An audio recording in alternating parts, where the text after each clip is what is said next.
Hi friends, ಆಸೆ serial ಇಂದಿನ ಸಂಚಿಕೆ ಏನಾಗುತ್ತೆ ಅಂತ ನೋಡ್ಕೊಂಡು ಬರೋಣ ಬನ್ನಿ. ಈ ಕಡೆ ಮಂಜ ಮತ್ತು ಕನಕ ಮಾತಾಡ್ತಿರ್ತಾರೆ ಕಾಗೆ ಸುಬ್ಬನ ಬಗ್ಗೆ. ಕನಕ ಹೇಳ್ತಾಳೆ, ನೀನು ತಂಟೆಗೆ ಬರೋವರೆಗೂ ನೀನೇನು ಮಾತಾಡೋಕೆ ಹೋಗಬೇಡ ಅಂತ ಮಂಜನಿಗೆ. ಈ ಕಡೆ ದೇವಸ್ಥಾನದವರು, ನೀನು CCTV ಫುಟೇಜ್ ಕೇಳಕ್ಕೆ ಬಂದಿದೆಯಲ್ಲಮ್ಮ ಮೀನಾ, ಅದನ್ನು ಅಂತ ಹೇಳಿಬಿಟ್ಟು, ಹೌದು ಸರ್ ನೀವು ಕೊಡೋಕ್ಕಾಗಲ್ಲ, ಅದು ರೂಲ್ಸ್ ಪ್ರಕಾರ ಅಂತ ಹೇಳಿದ್ರಲ್ಲ ಅಂತ ಹೇಳಿ ಈ ಕಡೆ ಮೀನಾ ಹೇಳ್ತಾಳೆ. ಹೌದಮ್ಮ, ಆದರೆ ಅದನ್ನು ಕೇಳಿಕೊಂಡು ಇನ್ನೊಬ್ರು ಬಂದಿದ್ರು ಅಂದ ತಕ್ಷಣ, ಯಾರು ಸರ್ ಅಂತ ಹೇಳಿದ ತಕ್ಷಣ ಸುಬ್ಬ ಅಂತೇಳಿ ಅಂದ ತಕ್ಷಣ, ಸುಬ್ಬನಾ ಅಂತ ಹೇಳಿ ಮೀನಾ ಶಾಕ್ ಆಗ್ತಾಳೆ. ಗೊತ್ತಾಗುತ್ತೆ ಅವಳಿಗೆ ಕಾಗೆ ಸುಬ್ಬ ಅಂತ ಹೇಳ್ಬಿಟ್ಟು. ಈ ಕಡೆ ಮಂಜನಿಗೆ ಬಂದು ಹೇಳ್ತಾಳೆ, ಸುಬ್ಬ ಇಲ್ಲಿಗೆ CCTV ಫುಟೇಜ್ನ ಕೇಳೋದಕ್ಕೆ ಬಂದಿದ್ದ ಅಂತ ಹೇಳ್ಬಿಟ್ಟು, ಅದಕ್ಕೆ ರೋಹಿಣಿ ಕಳಿಸಿದ್ದಾಳೆ ಅಂಥೇಳಿ ಇವ್ರಿಗೆ ಗೊತ್ತಾಗ್ಬಿಡುತ್ತೆ. ಈ ಕಡೆ ದೇವಸ್ಥಾನಕ್ಕೆ ಅಜ್ಜಿನ ಪೂಜೆಗೆ ಕರ್ಕೊಂಬಂದಿರ್ತಾನೆ ಸೂರ್ಯ. ಅವರ ಹತ್ರ ಸೂರ್ಯ ಅಂತೂ ತುಂಬ ಒಳ್ಳೆ ನಮ್ಮನ್ನು ಭಾಳ ಚೆನ್ನಾಗಿ ನೋಡ್ಕೋತಿದ್ದಾನೆ ಅಂದ ತಕ್ಷಣ, ಅವರ ಗುಣನೇ ಅದು ಸರ್, ತಾತ ಅವ್ರ ಜೊತೆಲಿರೋರನ್ನ ಅವ್ರು ಯಾವಾಗಲೂ ಖುಷಿಯಾಗಿ ನೋಡ್ಕೊತಾರೆ ಅಂಥೇಳಿ ಈ ಕಡೆ ಮೀನಾ ಹೇಳಿ ಹೊಗಳ್ತಿರ್ತಾಳೆ ತನ್ನ ಗಂಡನ. ಅದನ್ನು ಕೇಳಿ ಸೂರ್ಯ ಅಂತ ಫುಲ್ ಖುಷಿಯಾಗಿರ್ತಾನೆ ಅವನು ಕೂಡ. ಈ ಕಡೆ ಅಜ್ಜಿ ತಾತ ಕೂಡ ಅದು ಎಷ್ಟಮ್ಮ ದುಡ್ಡು ಹೂವಿನ ಹಾರಕ್ಕೆ ಅಂತ ಹೇಳಿ ಕನಕ ನಮ್ಮನ್ನು ಕೇಳ್ತಾರೆ. ಮೀನಾ ನಮ್ಮ ಹೇಳ್ತಾಳೆ, ಬೇಡ ಸರ್ ದುಡ್ಡು, ನೀವು ನನ್ನ ಮಗಳು ಮತ್ತು ಅಳಿಯನಿಗೆ ಸುಖವಾಗಿ 100 ಕಾಲ ಸುಖವಾಗಿರಲಿ ಅಂಥೇಳಿ ಆಶೀರ್ವಾದ ಮಾಡಿ, ಅದು ಒಂದೇ ಸಾಕು ಸರ್ ನನಗೆ ಅಂಥೇಳಿ ಇಲ್ಲಿ ಮೀನನ ತಾಯಿ ಹೇಳ್ತಿರ್ತಾಳೆ.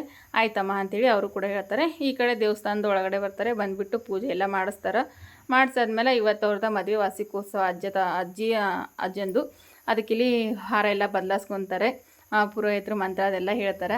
ನಾವು ಸಿಂಪಲಾಗಿ ಮಾಡ್ಕೋಬೇಕು ಅಂದ್ಕೊಂಡಿದ್ವಪ್ಪ ಸೂರ್ಯ, ನೀನು ಇಷ್ಟೊಂದು ಗ್ರ್ಯಾಂಡಾಗಿ ಮಾಡಿದ್ಯಪ್ಪ ಅಂಥೇಳಿ ಇವರೆಲ್ಲ ಭಾಳ ಅಂದ್ರೆ ಭಾಳ ಖುಷಿಯಾಗಿರ್ತಾರೆ. ಅದರೊಳಗೂ ದೇವಸ್ಥಾನದೊಳಗೆ ಮೀನಾಗೆಲ್ಲ ಪರಿಚಯ ಅಲ್ವಾ, ಪೂಜೆ ಎಲ್ಲ ಚೆಂದ ನಡೆಸ್ಕೊಡ್ತಾಳೆ ಮೀನಾ ಅಂತೂ.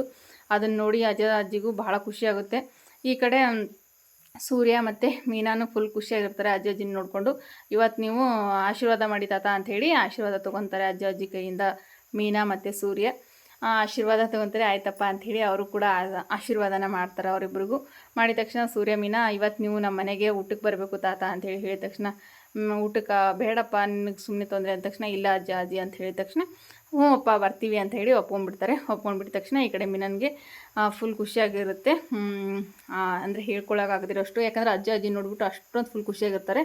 ಮತ್ತು ಈ ಕಡೆ ಸೂರ್ಯನಿಗೆ ರೋಹಿಣಿ ಅದು ಕಾಗೆ ಸುಬ್ಬನ ಬಗ್ಗೆ ಹೇಳ್ತಾರೆ. CCTV ಫುಟೇಜ್ನ ಕೇಳೋದಕ್ಕೆ ಬಂದಿದ್ದ ಕಾಗೆ ಸುಬ್ಬ ದೇವಸ್ಥಾನಕ್ಕೆ ಅಂತ ಹೇಳಿದ ತಕ್ಷಣ, ಓಹೋ ಹೌದಾ, ಅದ್ರ ಬಗ್ಗೆ ನಾನೆಲ್ಲ ಆಮೇಲೆ ವಿಚಾರಿಸ್ಕೋತೀನಿ, ನೀನೇನಿದೆ ಮೊದಲು ಮನೆಗೆ ಹೋಗ್ಬಿಟ್ಟು ನಾನು ಹೇಳಿರೋದನ್ನೆಲ್ಲ ರೆಡಿ ಮಾಡ್ಕೊಂಬಿಡು, ಅಜ್ಜಿನ ಊಟಕ್ಕೆ ಕರೆಯೋಣ ಅಂತ ಹೇಳಿಬಿಟ್ಟು ಈ ಕಡೆ ಸೂರ್ಯ ಹೇಳ್ತಿರ್ತಾನೆ ಮೀನನ್ಗೆ. ಸರಿ ರೀ ಅಂತ ಹೇಳಿ ಈ ಕಡೆ ಮೀನಾ ಕೂಡ ಹೇಳ್ತಿರ್ತಾಳೆ. ಕಾಗೆ ಸುಬ್ಬನ ಬಗ್ಗೆ ಹೇಳಿದ ತಕ್ಷಣ ಒಂದು ಸ್ವಲ್ಪ ಯೋಚನೆ ಮಾಡ್ತಿರ್ತಾನೆ ಸೂರ್ಯ ಅಂತೂ. ಈ ಕಡೆ ಮತ್ತು ದೇವಸ್ಥಾನದಿಂದ ಮೀನಾ ಅಂತೂ ಮನೆಗೆ ಹೋಗ್ತಾಳೆ. ಈ ಕಡೆ ಸೂರ್ಯ ಅಂತ, ನಾನು ಕರ್ಕೊಂಡು ಹೋಗ್ಬಿಟ್ಟು ಬರ್ತೀನಮ್ಮ ಅವ್ರನ್ನ, ನೀನು ಮನೆಗೆ ಹೋಗು ಅಂಥೇಳಿ ಮೀನಾ ಹೇಳಿರ್ತಾನೆ.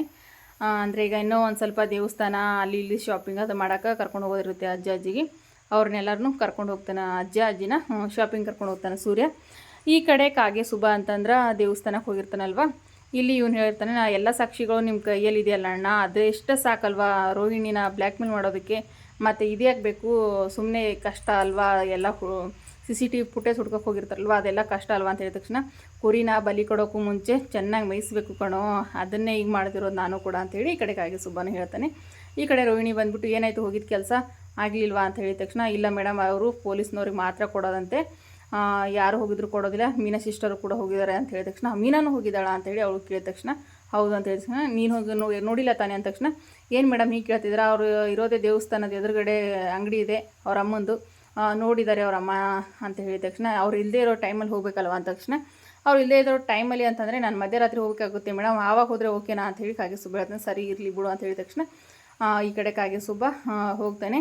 ಹೋಗಿದ ಮೇಲೆ ಈ ಕಡೆ ರೋಹಿಣಿ ಇನ್ನೇನು ಮಾಡ್ತಾಳೆ ಅಂತಂದ್ರೆ, ಮನೋಜನ್ಗೆ ಕಾಲ್ ಮಾಡ್ತಾಳೆ. ಮನೋಜನ್ಗೆ ಫೋನ್ ಮಾಡಿ, ಮನೋಜ್ ಅವರು CCTV ಫುಟೇಜ್ನ ಪೊಲೀಸ್ನವ್ರಿಗೆ ಮಾತ್ರ ಕೊಡೋದಂತೆ, ನೀವು ಈಗಲೇ ನಾವು ಕೇಸ್ ಮಾಡಿದ್ವಲ್ಲ ಪೊಲೀಸ್ನವ್ರಿಗೆ ಇನ್ಫಾರ್ಮ್ ಮಾಡಿ ಆದಷ್ಟು ಬೇಗ CCTV ಫುಟೇಜ್ನ ಕಲೆಕ್ಟ್ ಮಾಡ್ಕೊಳ್ಳೋದಕ್ಕೆ ಹೇಳಿ ಇನ್ಸ್ಪೆಕ್ಟರ್ಗೆ ಅಂತ ಹೇಳಿ ಈ ಕಡೆ ರೋಹಿಣಿ ಹೇಳ್ತಾಳೆ. ಹೇಳಿಬಿಟ್ಟು ಈ ಕಡೆ ಇದೇನೇ ಸೊಳ್ಳೆಗಳ ಕಾಟ, ಎಷ್ಟೊಂದು ಸೊಳ್ಳೆಗಳು ಕಡಿತಿದೆ, ನಡಿ ಪೂಜೆ ಹೋಗೋಣ ಅಂಥೇಳಿ ಇಬ್ಬರು ಕೂಡ ಮತ್ತೆ ಸ್ಕೂಟಿ ಹತ್ಕೊಂಡು ರೋಹಿಣಿ ಮತ್ತು ಪೂಜೆ ಕೂಡ ಇಲ್ಲಿಂದ ಹೋಗ್ತಾರೆ. ಈ ಕಡೆ ಬಂದರೆ ಮೀನಾ ಅಂತೂ ಎಲ್ಲ, ಯಾಕಂದರೆ ಅಜ್ಜಿ ತಾತ ಮನೆಗೆ ಊಟ ಕೊಂಟ್ರಲ್ರಿ, ಹಾಗಾಗಿ ಎಲ್ಲ ಅಡುಗೆ ಮಾಡೋದಕ್ಕೆ ಎಲ್ಲ ತಯಾರಿ ಮಾಡ್ಕೋತಿದ್ದಾಳೆ. ಎಲ್ಲ ತರಕಾರಿ ಎಲ್ಲ ಕಟ್ ಮಾಡಕತ್ತಾಳೆ.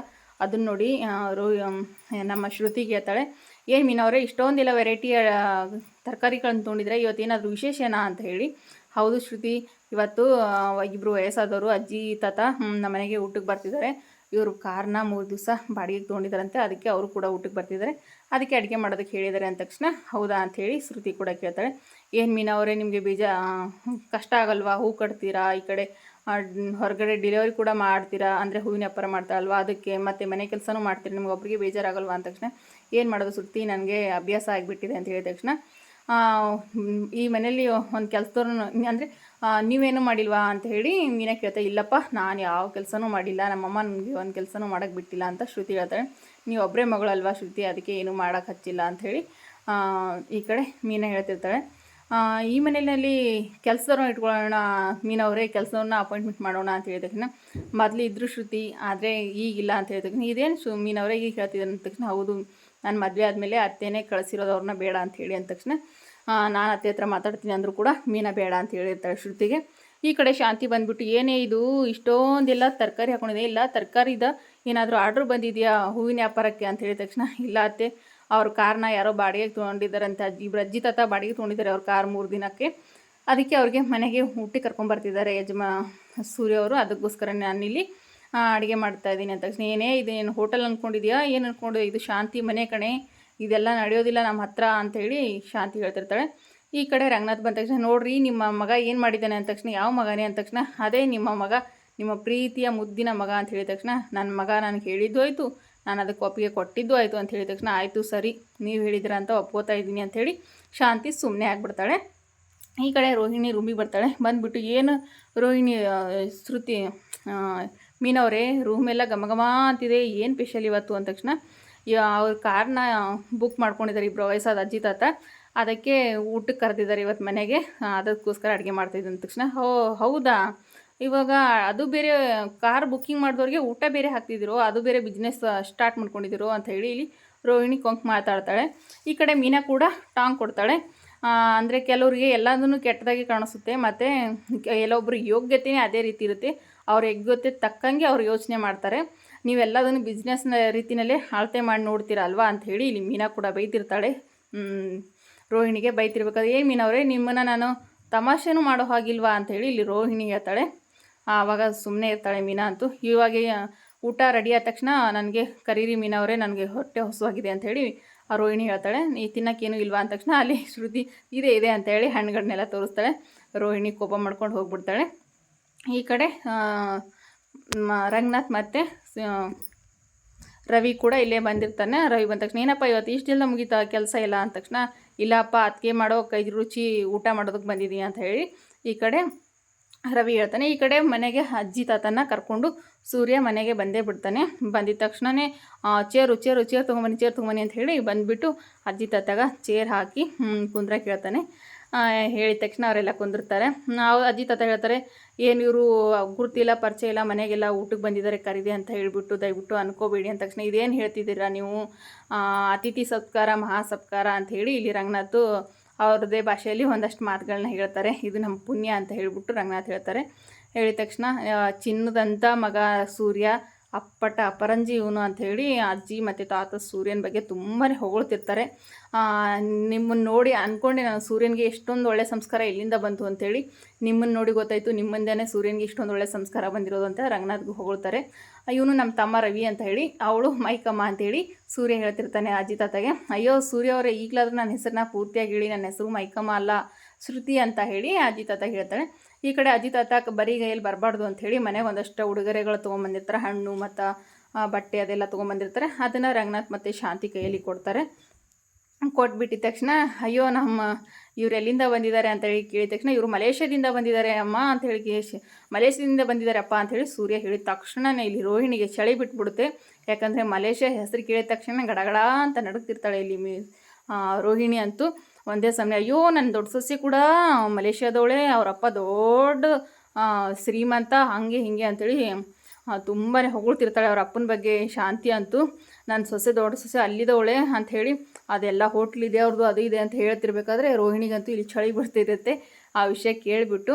ಅದಕ್ಕೆ ಅವಳು ರೋಹಿಣಿ ಬಾರಮ್ಮ ಅಂತೇಳಿ ಕರಿತಿರ್ತಾಳೆ. ಆದರೆ ರೋಹಿಣಿ ಅಂತೂ ರೂಮಿಂದ ಆಚೆ ಬರೋದೇ ಇಲ್ಲ. ಈ ಕಡೆ ರವಿಗೂ ಕೂಡ ಹೇಳ್ತಾರೆ ಅವರು, ನೀವು ಅಡುಗೆ ಚಪ್ಸ್ ಅಂತ ಹೇಳ್ತಿರಲ್ವ, ಅಲ್ಲಿ ತುಂಬಾ ಡಿಮ್ಯಾಂಡ್ಸ್ ಇದೆ ಹೋಟೆಲ್ಸ್ಗಳಿಗೆ, ನೀವು ಯಾಕೆ ಬರಬಾರ್ದು ಅಂತ ಹೇಳಿಬಿಟ್ಟು ಕೇಳ್ತಾರೆ ಅಲ್ಲಿಗೆ. ನೀವು ಯಾಕೆ ಬರಬಾರ್ದು, ಅಲ್ಲೇ ನೀವು ಕೂಡ ಹಾಕ್ಬೋದಲ್ವ ಅಂತ ಹೇಳಿದ ತಕ್ಷಣ ನನಗೂ ಕೂಡ ಆಸೆ ಆವಾಗ ಬಂದಿತ್ತು, ನನಗೆ ಆಫರ್ ಬಂದಿತ್ತು, ಆದರೆ ನಾನೇ ಒಪ್ಕೊಂಡಿರಲಿಲ್ಲ ಹೋಗೋದಕ್ಕೆ ಅಂತ ಹೇಳಿ ಈ ಕಡೆ ರವಿ ಕೂಡ ಹೇಳ್ತಾನೆ. ಆದರೆ ರೋಹಿಣಿ ಮಾತ್ರ ರೂಮಿಂದ ಆಚೆನೇ ಬರೋದಿಲ್ಲ.